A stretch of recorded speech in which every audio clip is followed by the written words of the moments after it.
It's Tuesday, October 22nd. I'm Paul Joseph Watson. This is Infowars Nightly News.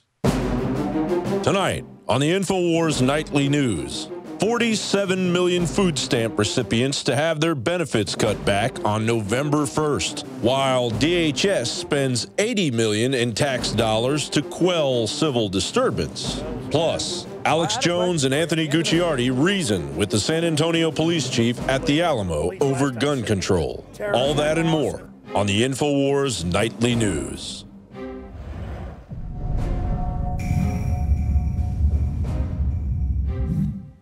Top story tonight, Interpol chief arms citizens globally to prevent terror attacks. Interpol Secretary General Ronald Noble told ABC News that one of the only ways to prevent terrorists from hitting soft targets was to arm citizens globally, noting that the Westgate Mall siege would have been averted far quicker if it had taken place in gun-friendly areas like Denver or Texas. Noble's statements are a powerful rebuttal to the anti-gun lobby, especially given his background. The Interpol chief was formerly head of all law enforcement for the U.S. Treasury Department. And as we saw with the mall siege in Kenya, it was ex-SAS soldiers and others armed with handguns who helped rescue the hostages, who couldn't defend themselves because they live in a country where, aside from the government, only criminals and terrorists are able to access guns. So the head of Interpol is now saying that it's time to arm the people to prevent bloodbaths like the Westgate Mall siege. This is the head of the second largest global intergovernmental organization after the United Nations. This is a big, big deal. And his views are backed up by hard statistics. Studies which are linked in this Infowars article illustrate how Americans use guns some 2.5 million times a year to protect themselves during confrontations with criminals. Justice Department figures also show that violent crimes have decreased as gun ownership has increased. And it's a brave stand from an extremely prominent individual, and we can expect the backlash from the gun control lobby to be imminent. Homeland Security spends $80 million on armed guards for civil disturbances. The DHS is set to spend $80 million on hiring a raft of armed guards to protect IRS and other government buildings in upstate New York during, quote, public demonstrations and civil disturbances. So again, they're talking about preparing for domestic disorder. And we know for a fact that the federal agency is preparing for civil unrest because back in June, the DHS was busy purchasing body armor and helmets for what they said were riot control situations. That's a direct quote. So we're not saying that Homeland Security is gearing up for riots. They are.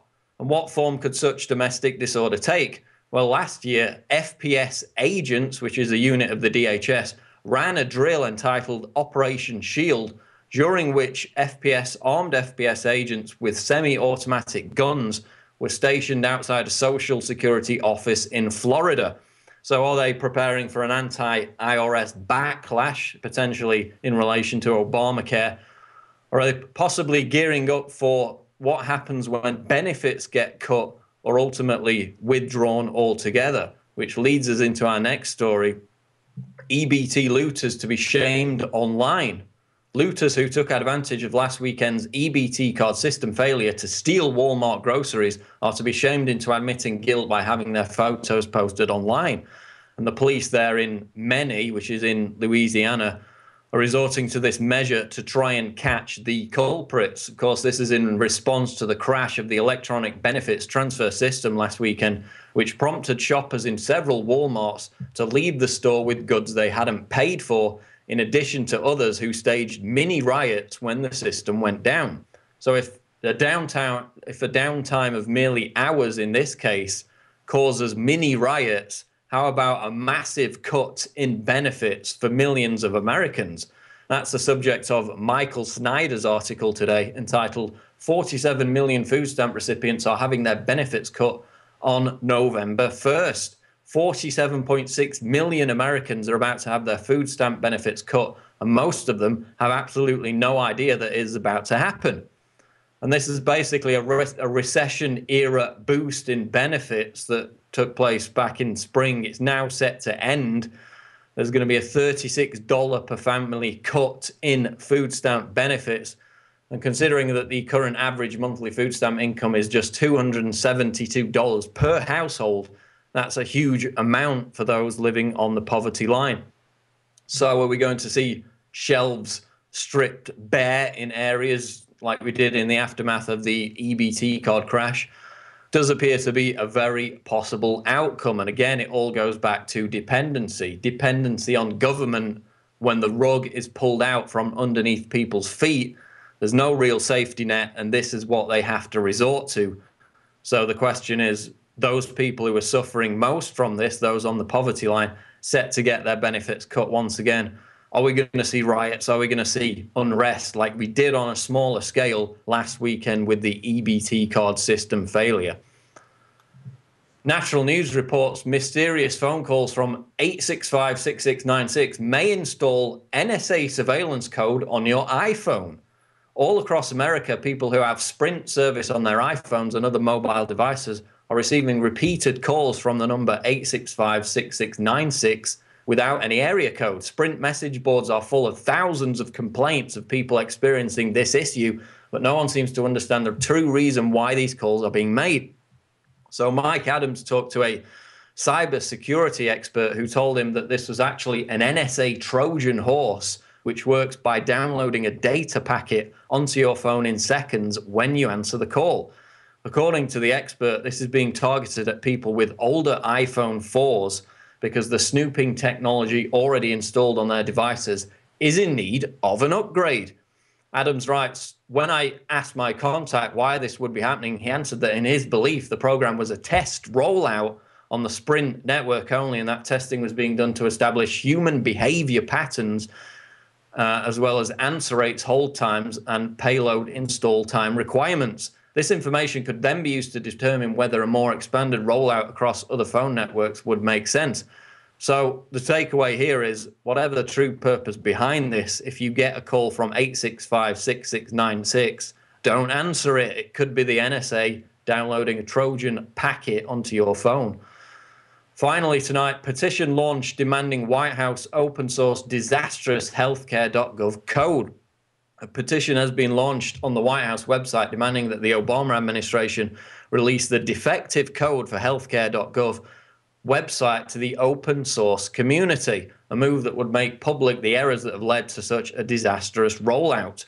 The petition submitted via the We the People website states, release to the open source community the source code to Healthcare.gov, specifically all code written by CGI Federal. So $634 million was spent on developing this train wreck. And as Ted Cruz joked today, you know, it looks more like it was put together by Nigerian email scammers than technology experts, which is why the government has now desperately reached out to the private sector in an attempt to fix it. Too little, too late, once again. So we've asked the question before, as have other experts, was this designed to fail all along in order to avoid the shock of millions of Americans suddenly finding out that their costs under Obamacare were soaring, average 99% for men, 62% for women? Did they want them to boil in the pot like the frog of gradualism rather than get that instant shock? That's what a lot of experts are saying were behind this. Of course, it's well documented that the White House knew that there would be problems. The site wasn't ready before it was launched, and this petition seeks to find out more. Of course, it needs 100,000 signatures before November 19th in order to reach the threshold which mandates a White House response. That's it for the news. Stick around after the break. We got more special reports coming up, but also stay tuned after the 30-minute show because we got some bonus material. Gigi Annetta sits down for an interview with Israeli-American filmmaker Bama Naziri.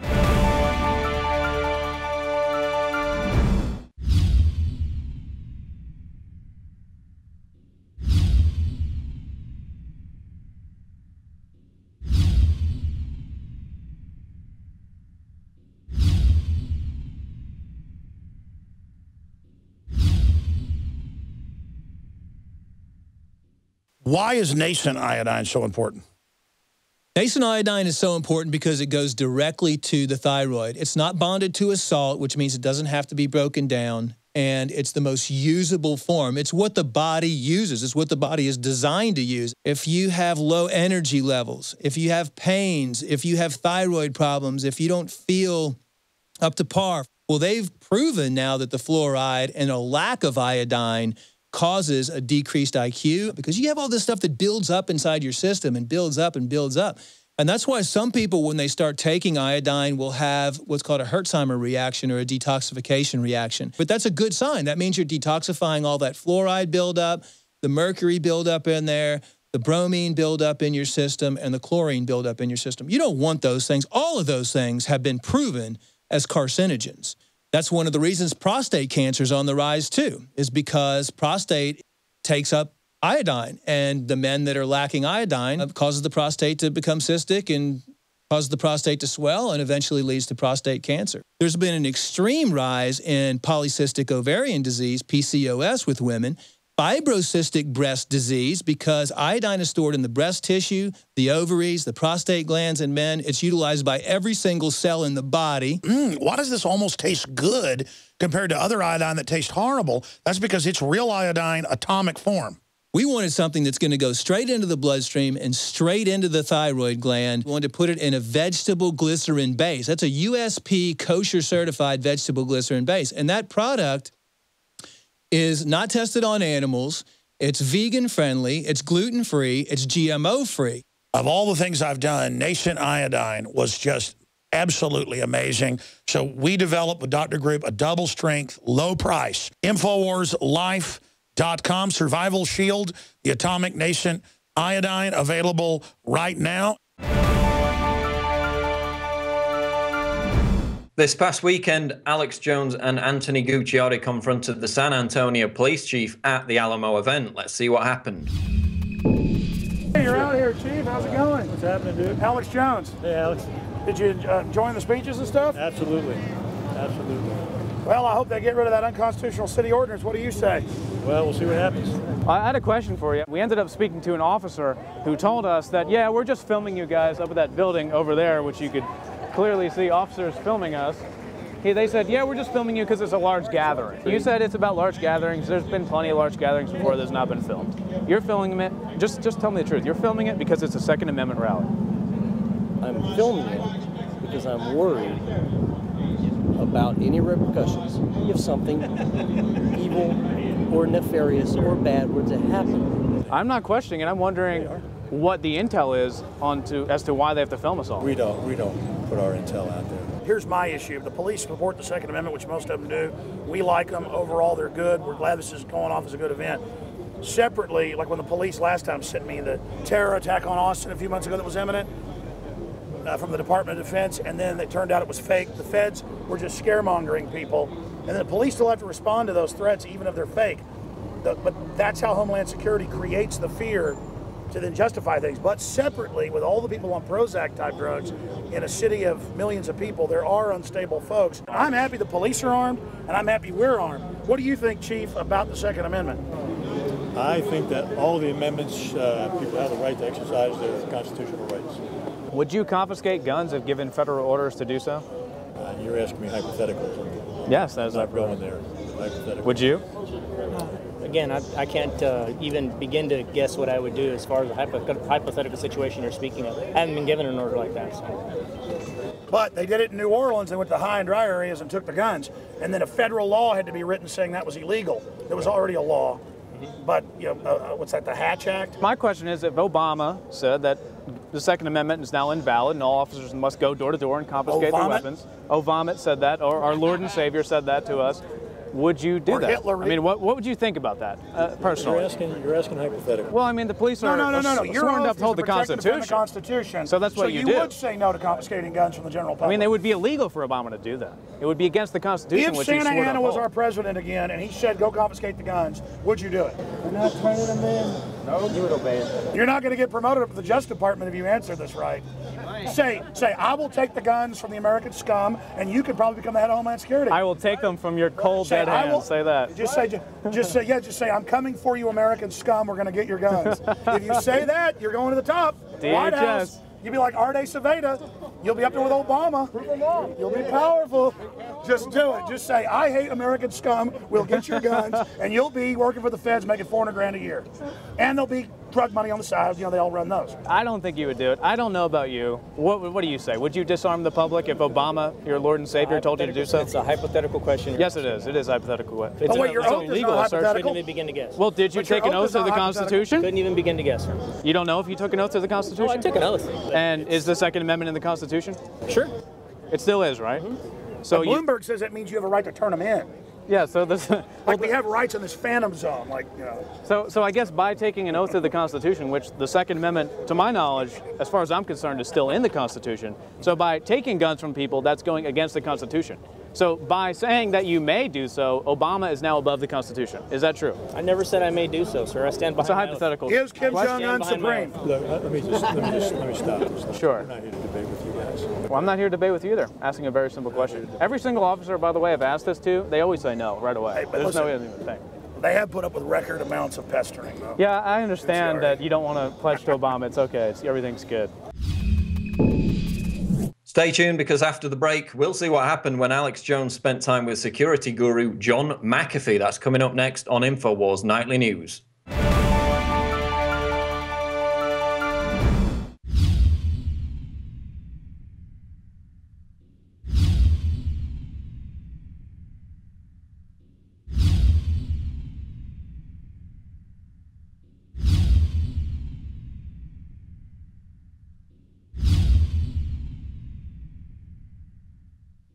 Many anthropologists and archaeologists believe that before man even discovered the power to harness and use fire, we were involved in agrarian activities. That is, taking the seeds of plants and then replanting them to produce more. The very foundation of our modern civilization and human culture is centered around the planting and cultivation of edible plants. Here are some of the amazing deals at Infowars Seed Center at InfowarsShop.com. The Survival Seed Vault by My Patriot Supply features only the finest survival heirloom seeds for a robust and hardy garden, even in the toughest times. We also have starter varieties of the deluxe seed packages for fruit, salads, salsa, peppers, medical herbs, and more. Go to the Infowars Seed Center at InfowarsShop.com. And remember, the revolution against tyranny is growing. Introducing Pro One. All of your filtration in one system, portable, on the go. No more do you have 2 or 3 filters to just reduce sodium fluoride. You have a system that cuts out the sodium fluoride and up to 95% of hydrofluorosilicic acid. Advanced manufacturing technology combines silver-impregnated white ceramic with new Aquamedics advanced media for removal of fluoride and other heavy metals, all in one filter element. It is the only one that does it, and out of the gates, we have it discounted at 10% off with promo code WATER. This is the only system that in one unit helps reduce or remove pesticides, herbicides, chloramines, ammonia, and chlorine, hydrofluorosilicic acid, the most common form of fluoride not covered by other fluoride filter brands, and sodium hexafluorosilicate. Get your Pro Pure with the new Pro One filter today at InfoWarsStore.com or by calling 888-253-3139. Well, folks, we're driving along through the Texas Hill Country with John McAfee, the legendary tech guru and inventor of antivirus software. He's here in Austin visiting with us, and he was just noticing when he checked Yahoo's front page that the 2 top stories are about him refusing to help the government try to fix Obamacare, and then another one about how he's been voted the top pick to head up Microsoft, and I like what he was reading, so read it for the folks out there, sir. All right. The company doesn't need some corporate fat cat to lead it into its last battles. It needs a leader with charisma and excitement, someone who may be prepared to do the unexpected thing. Is this too much to ask from a firm at the forefront of an industry that's fundamentally not yet even middle-aged? Microsoft's other enemy, Google, will be shown up by a switched-on, slightly dangerous, newer Microsoft CEO. After all, where McAfee seems pretty open about his hedonistic excesses, Google chairman Eric Schmidt seems bland, while it seems he enjoys his own hedonistic exercises in private. Who do you trust? The person who is honest about what he does, or the one who keeps it quiet while telling others that privacy doesn't exist anymore? Leopards don't change their spots. I suppose McAfee would quickly find himself moving between controversies. That's great. He'd be the talk of the town and would have the opportunity to indulge himself in many different ways. He could bring danger and excitement, scandal and a sense of unpredictability. Microsoft would seem exciting and interesting, and the world's press would reel in manufactured shock and awe as the maverick Microsoft McAfee threatened to turn the world upside down. This personal excitement would make Apple seem uptight and Google seem dishonest in comparison. And that's from Computer World. That's from Computer World. Well, that's a smart article. And, you know, when you first read the headline, I said, I bet that's serious because people like a rebel. They like an innovator. They like somebody who's a winner. And you just 1 in a million got out of that whole setup down there in Belize. And then you read the article. That's basically what it said. It is. And again, I've been in this industry since the very beginning. I mean, when computers were the size of small cities, I was programming. And I've managed programming jobs for all of my life. So it's not like I don't know the industry, and I certainly have success in building large companies from nothing. That's right. MSNBC was trying to make fun of it at first, but then said, actually, your points were good. Like, he's a guy that was accused of something, but actually was innocent. But, you know, now the Congress is calling him for help. Well, they better be calling somebody for help. Yeah, that's the problem. They're calling for help, but they don't really want to listen to advice. They know what they're going to do. You said scrap it, right? I said scrap it because it's never going to work the way it's built. So we have to throw it away and start over. And that's what I said, but no, they don't want to hear that. And I could tell them how to start over to make it very cheap and very quick. And then MSNBC, they're total handmaidens for Obama. I mean, you just as a internet technology person, you told them what you thought, and they had to make it political. Of course. Because the emperor has beautiful new clothes on. Absolutely. And again, I don't mind the CNBC's political stance. I mean, as long as they will listen to me and won't twist my words, you know, and since much of it was written down, they couldn't twist it. That's right. It was CNBC, not MSNBC. Right. But even CNBC has their own political bias, of course. But in any case, I don't care what their bias is, just give me a chance to say something and make up your own mind. I agree. Well, exciting that Obamacare is being exposed as a fraud. It always was. I read the legislation or scanned over it. It's a total special interest deal to jack up healthcare prices and make people buy it. I mean, in a controlled market like that, the price is going to go up, the quality is going to go down. It always does, doesn't it? That's what happens when we try to control, free enterprise. The reason it's called free enterprise is because it's free. You get to choose and make your own path. True individuality, individuals deciding what they're going to purchase, voting with their dollars. Absolutely. In closing, we're going shooting. You looking forward to shooting the 50 cal? Absolutely. It's one of my favorite weapons, and I'd like to shoot my own handgun. I haven't actually exercised it in quite a while, so I'm looking forward to Well, this. we're about to do some shooting, and I hope you brought plenty of 357 ammo. I think we may have brought some, but we'll see what happens. Well, you have the 357. I'm doing 38 special today. 38 special, that's right. The problem I got here is it's been a long time since I've shot a 50 caliber, and I'm sure that I'm not as good as I used to be. So if you don't mind, I'm going to imagine my target out there, and I'll tell you whether or not I hit it in the center. Okay? Okay. You don't have a problem with that? No. Okay. Perfect.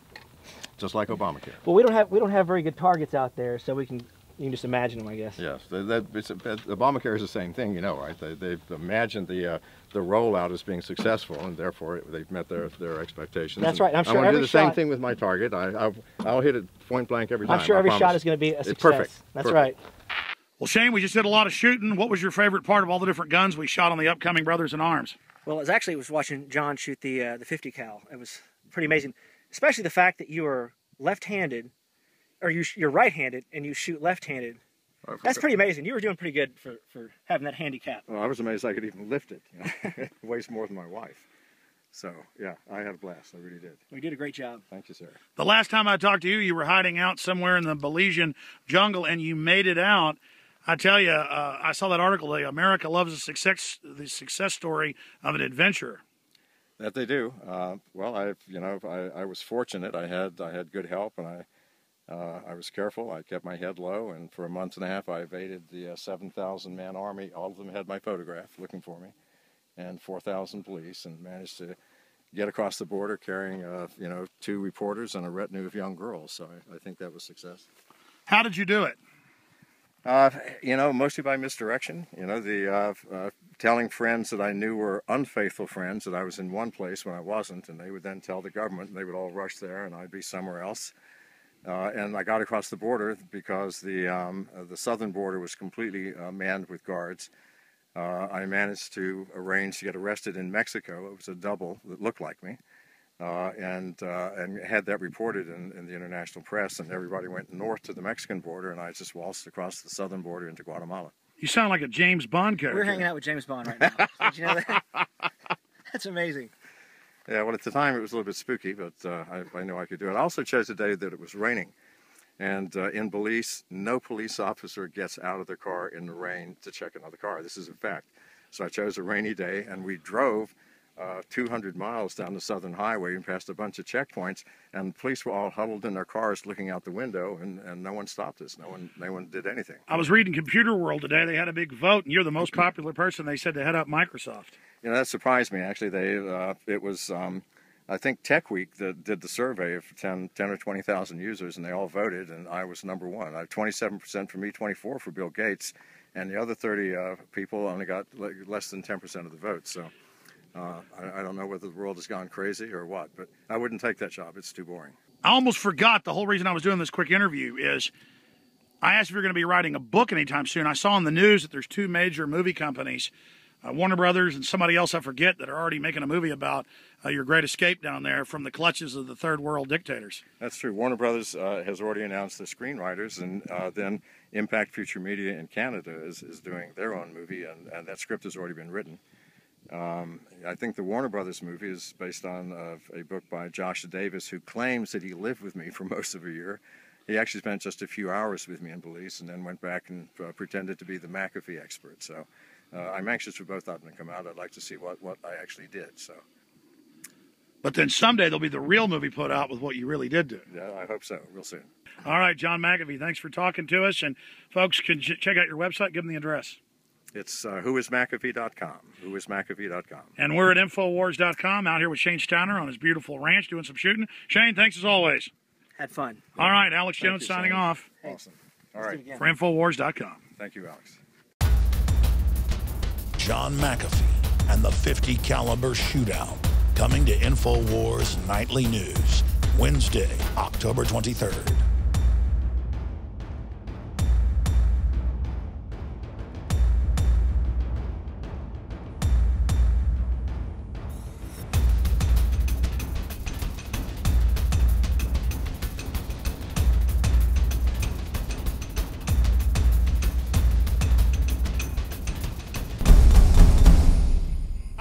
American freedom, baby.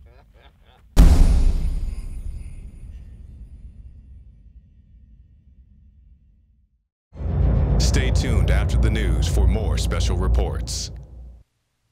Now you can watch The Alex Jones Show live as it happens at Infowars.com/show. You'll find links to all of our content there and a free 15-day trial for Prison Planet TV. More than 60 movies and documentaries all in one place at Infowars.com/show.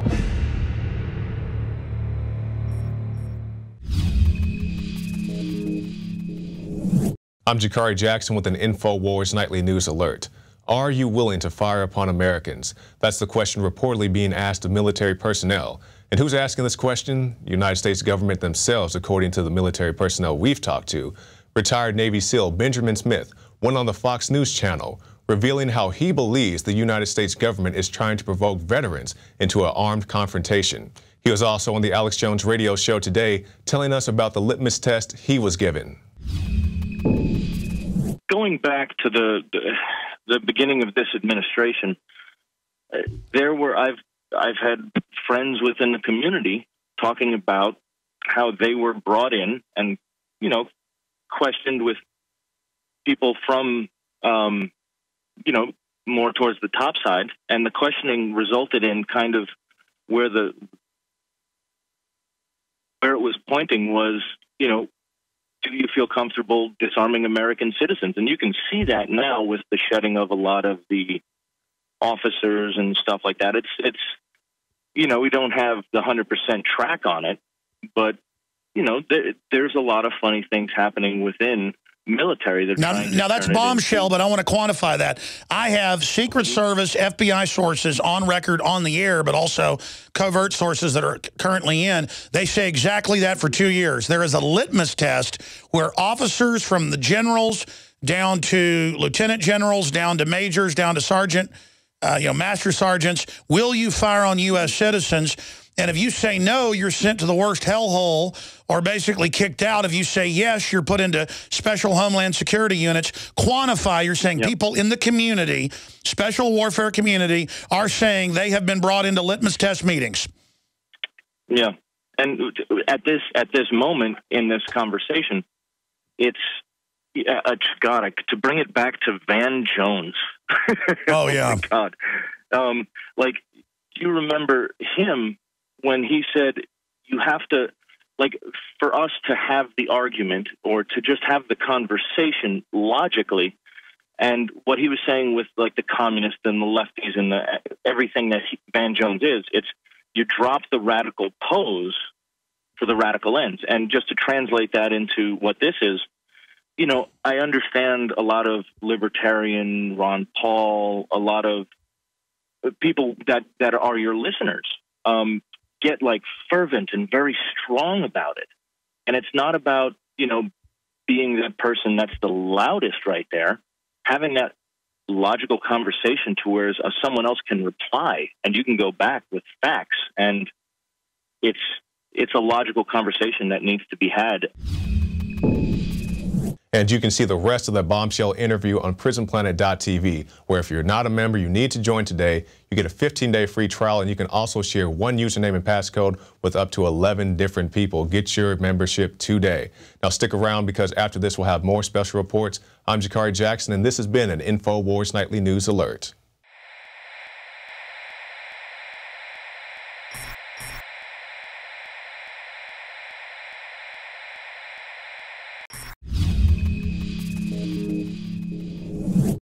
With me is Bahman Nassiri, as he's going to take us behind the curtain to see the Golden Veil. Bahman, thank you so much for being here today. Thank you for inviting me, Gigi, and for giving me 8 minutes of your news broadcast. I'd like to ask Alex Jones to give me 7 minutes of his show, so I have my 15 minutes of fame. But you're very good at math. Gigi, would you like to know why I'm wearing an orange T-shirt? Yes, I would. Because after this show, I'll be taken away to play basketball for 30 years. Gosh, I hope not. I want our viewers to know more about your story. So let's get started, and we'll talk about The Golden Veil, the movie that you made. But let's talk a little bit about Bahman. Right. I'm an Iranian exile turned into an Iranian-American filmmaker. I am also a 32nd degree Mason trying to reveal the truth. But if I start talking, Gigi, I'll have to speak for 2 or 3 hours. So I'll leave that for a face-to-face debate with Alex Jones. Okay, all right. To learn more about me, viewers should type my name in YouTube search box and click on the yellow rose where they will find my recent interviews. Also, follow me on Twitter at Bahman Nassiri. Okay. So Bahman Nassiri at Twitter, and we'll put that up on the screen for the viewers too. Let's jump right in and talk about the Skull and Bones issue. The Skull and Bones, wow. You mean the Skull and Bones relationship with the Rosh Hashanah, where I have shown that in my feature film, The Golden Veil, and also I've talked about that in a number of interviews. Well, I'll try to explain this quickly. Okay. What do you see here, Gigi? Mm-hmm. Oh, okay. It's a pyramid. It's a pyramid. Mm-hmm, with a ring in it. 7 billion people lie at the bottom of the pyramid. Okay. The main part of the pyramid is occupied by Freemasons. Freemasons who know nothing about what is at the top, where you will see the all-seeing eye. If you turn a dollar banknote, you will see that. Okay. The all-seeing eye, a small portion of the pyramid at the top is occupied by a secret society that I have explained in my interviews. They are called the Eagles. Now, between the section occupied by the Freemasons and the Eagles, there is a section where the Skull and Bones and the Rosh Hashanah occupy. Now, you know what important figures are members of the Skull and Bones. So let me now explain about the Rosh Hashanah. The Rosh Hashanah goes back to the 16th century, and it started in the mountains of Afghanistan. Osama bin Laden was a member of the Rosh Hashanah at the age of 21. It was later on that he formed his own group called Al-Qaeda. And he actually participated in kicking Russians out of Afghanistan. Now, you may already be trying to connect the dots. The Rosh Hashanah is considered as a sister branch of the Skull and Bones. Okay. So now this will make it interesting for you and for those who believe that 9/11 was a conspiracy. Because if George W. Bush, Dick Cheney, etc., they are members of the Skull and Bones, and Osama bin Laden was a member of the Rosh Hashanah, although he would never have admitted to it, then there is a connection there. You agree? Yes, I do agree. And I always wondered why there was some kind of communication between the Bushes and that side. I didn't understand it. So please continue. Yes. You will notice in my interviews that I explain what I know about the secret plans to begin World War III, plus more. And I state my case why it is so wrong for the Obama administration to begin dialogue with the Islamic Republic of Iran. We are at a crucial point in the history of mankind. And if we fail in stopping the demons from carrying out their agenda, billions of people will be dead as a result of a world war, which will begin with Muslims and Jews wiping each other out. And get a little bit clearer on the actual demons. Talk about that. The demons are the lodge of the eagles, that the Freemasons are not aware of it. And I have to go into detail about all this. It will take me a long time. You know, I realize we do not have that much time on this news broadcast. But in my film, well, Gigi, I'm not here to advertise for my feature film called The Golden Veil, but in this film, I showed the conspiracy behind the Iranian Revolution and the U.S. hostage crisis of 1979, connecting to what is happening today. The Iranian Revolution was a conspiracy.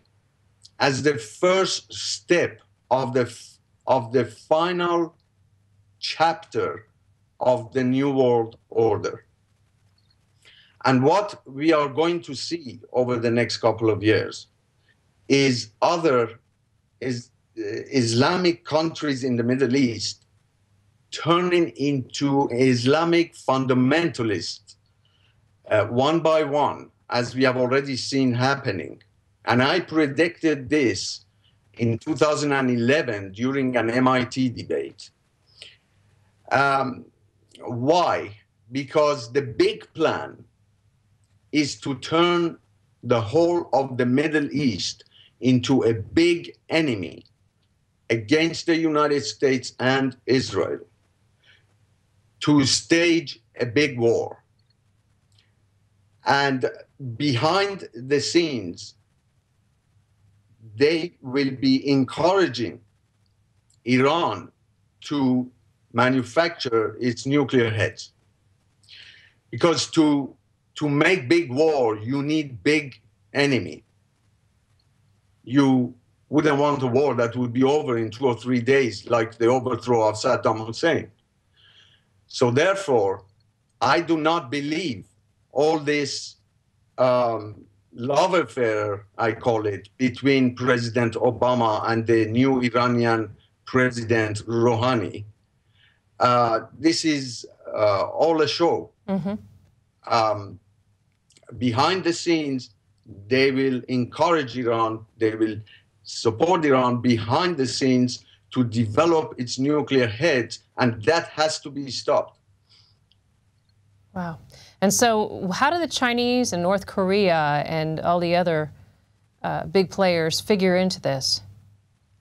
Well, you know, the war will begin between Muslims and Jews. And that is how it is going to begin. And I hope that it doesn't spread. But obviously, if you're talking of World War III, they're all going to get involved. The demons, as you call them, their big plan is to reduce world population. Before World War III, there were 3 billion people on Earth, and they used to say that the world is overpopulated. Now we have 7 billion, and natural resources on the decline. And the only way to reduce world population is through atomic wars. I know this sounds frightening, but we are heading that way. And it is up to us, 7 billion people on Earth, to stop those demons who are less than 1,000 people who are ruling upon us. And what do you see being the next wave that will help stop that? What do you believe will be the next thing that will stand against the demons? By people to be enlightened, to know of these plans which were drawn decades ago behind closed doors. It all began with the Iranian Revolution 34 years ago. But as I have gone into more detail in my other interviews, especially the Hagman and Hagman report, in that interview that took about 2 hours, I explained in detail when it actually originated. And we would be going back to the time, to the 19th century, when Albert Pike wrote a letter to an Italian revolutionary by the name of Mazzini. And in that letter, he predicted World War I, World War II, and World War III. And according to his writings, and that letter was displayed in the London Museum for a while before it was taken away. And in that letter, he explained how Third World War would begin between the Arabs and the Jews. And what will the Jewish people be doing? What is their next move in the prophecy, so if that's what you want to call what he wrote? What would be the next thing? Are they going to stand up against, or is it going to be induced by the United States of America? What do you see? Well, the only thing that Israel can do is to, and I'm an Iranian saying this, and I will, once this program is aired, I will probably be the most unpopular Iranian in the world by saying this, but the only thing Israel can do to defend itself, to prevent another Holocaust, is to bomb Iran's nuclear installations. That will put them back probably 20 years And that will give us time to overthrow that regime and bring back our friendship with Israel. Iran and Israel were good friends for decades.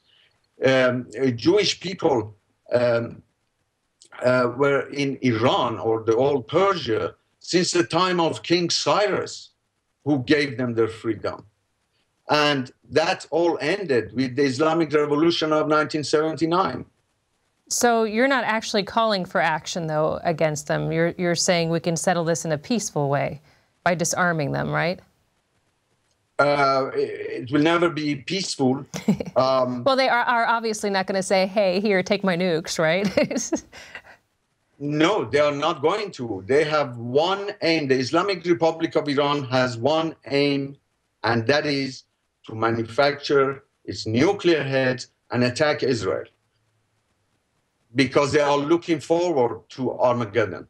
Well, here at Infowars, we don't act, we're not going to say go to war. That's just not something that we're going to say. I see your perspective on it, but we're not going to condone a war. We can only pray that they will do the right thing. And with that being said, I understand that you've had some changes in your personal life as well. Well, sure. Well, I will be glad to tell you that 5 months ago, I turned Christian. And I have to say amen to that, and I'm very happy to hear your testimony. It's on YouTube, and it's very powerful to watch. Mm-hmm. And that turned my life around.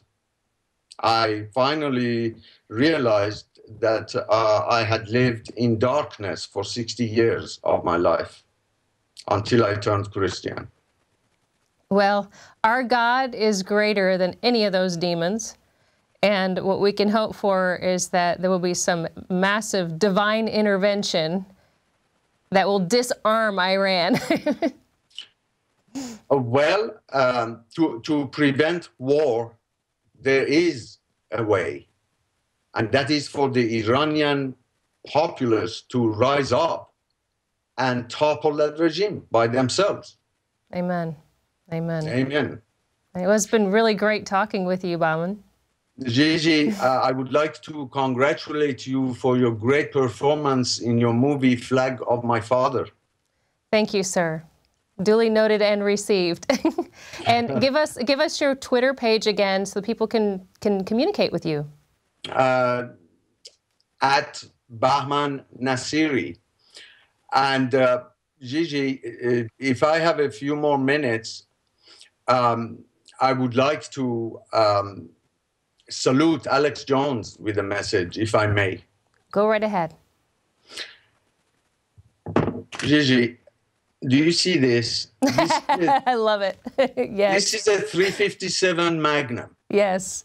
And this is the gun that saved my father's life at his residence in LA in 1983, when Ayatollah Khomeini sent his little boys to assassinate him. Wow. Those who favor gun control shall regret it when their homes are invaded by terrorists, thieves, rapists, or psychopaths. But let me tell you that you cannot defend your family with a handgun. That's why I believe every family should own a long rifle. You know, the only reason those scumbag terrorists do not dare coming after me is because they know I'm fully armed with an AK-47 and an AR-15 and 1,000 rounds of ammunition. Alex, if we had 1,000 men like you, today a gang of less than 1,000 criminals would not have been ruling upon 7 billion people on Earth. So I'd like to be one of your comrades. You need an Iranian freedom fighter amongst your team. Thank you so much. Thank you for having me.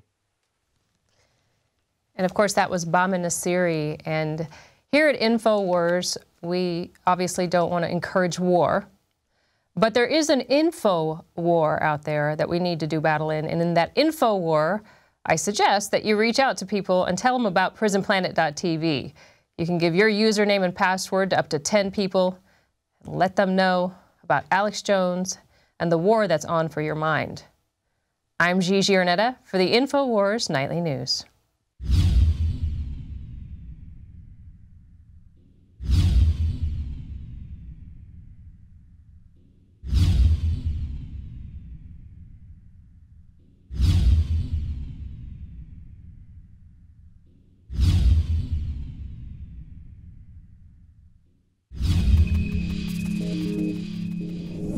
It's real simple.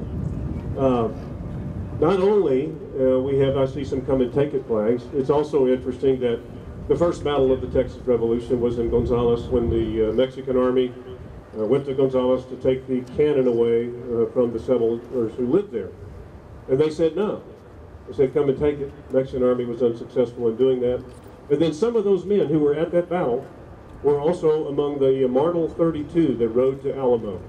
They came here to reinforce the garrison, and they died here. So some of those who were involved in that come and take it fight also gave the ultimate price for liberty. The Second Amendment, in my view, is the defender of the rest. And you also have to go back to the founders and what they wrote, what they said, what they meant. They were very careful when they wrote our Bill of Rights to emphasize that these rights were not granted by government, that these are God-given natural rights, and that they merely enumerated those rights, the first, the second, the fourth, the fifth, the seventh, the ninth, all of those. They merely enumerated those rights. Because if you accept the premise that government can give you rights, you must also accept the premise that that same government can take them away. So it's not about defending the actions of man and our founders. It's about defending the liberty that we enjoy by virtue of being born free men and free women.